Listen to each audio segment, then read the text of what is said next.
BJP samusitra tangnai rok bai bugu jakha tok jakha sabai jakha nok khok jerania amchaini PIM ni neta Topon Das ni nok jerania o abno thangi nyai khatini hapang phatar bodolni oja eba CPIM ni hase tangphang Jitendra Chaudhary tai tongkha CPIM yakhi bodolni neta Shankar Prasad Dotto tai juda juda anong rok উদ্দেশ্য তো বলার প্রয়োজন নেই। ইতিমধ্যে এই ঘটনা অনেক আলোচনা হয়ে গেছে।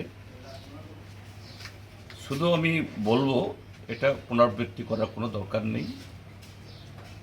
এই ঘটনা ঘটার পর এলাকার যিনি প্রতিনিধি এবং মন্ত্রীও তিনি, তার রিয়াকশন শুনেছি।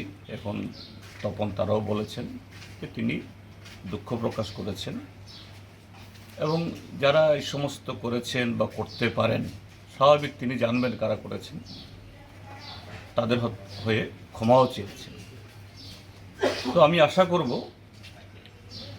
তিনি যে তৎক্ষণাৎভাবে এখানে এসে তার যে অভিব্যক্তি প্রকাশ করেছেন, দুঃখ প্রকাশ করেছেন এবং তিনি ভবিষ্যতের ঘটনা হবে না বলেছেন, এটা যেন রক্ষিত হয়।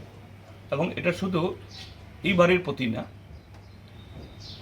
সারা ত্রিপুরার যে দায়িত্ব তিনি কতটুকু নিতে পারবেন আমি জানি না, কিন্তু জিরানিয়া মহকুমা, শুধু মজলিশপুর বিধানসভা কেন্দ্র না, মজলিশপুর বিধানসভা কেন্দ্রের মধ্যে এই জিরানিয়া মহকুমা মধ্যে যাতে এই জাতীয় ঘটনার পুনরাবৃত্তি না ঘটে। এবং আমার দৃঢ় বিশ্বাস তিনি যদি ভূমিকা নেন, তিনি যদি সত্যিই যে সে ধরনের দায়িত্ব পালন করেন, সম্ভব, তার প্রতি আমার সে আস্থা আছে। আগামী দিন তিনি এই কাজে, গত 8 বছর যা হয়ে গেছে, এই 8 বছর ফিরিয়ে আনা যাবে না। এই 8 বছরে এই হাওড়া নদীতে বহু জল গড়িয়ে গেছে, এই জল আর ফিরবে না। কিন্তু সামনের দিন যাতে ঘটনা না হয়, এই ক্ষেত্রেতে তিনি ভূমিকা নেবেন এবং যদি ভূমিকা নেন তিনি এটা করতে পারবেন, এই আস্থাও